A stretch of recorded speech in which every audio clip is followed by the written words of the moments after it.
Hello everyone, আসসালামু আলাইকুম। আজকে আমি রুই মাছ রান্না করব।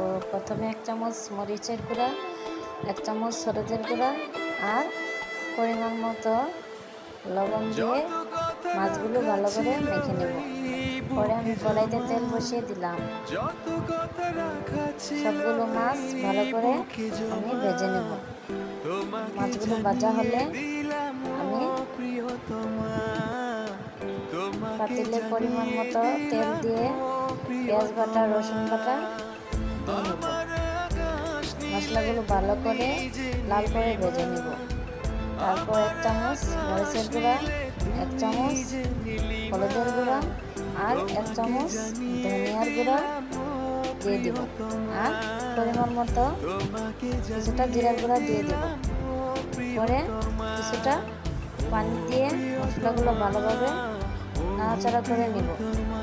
তারপর স্বাদ মতো লবণ দিয়ে মশলাগুলো ভালোভাবে কষিয়ে নেব। পরে শসা, টমেটো আর আলু দিয়ে এগুলো ভালোভাবে রান্না করব। ভালো করে কষিয়ে নেব। কষানোর পর আমি পরিমাণ মতো এখানে পানি নিয়ে দেব।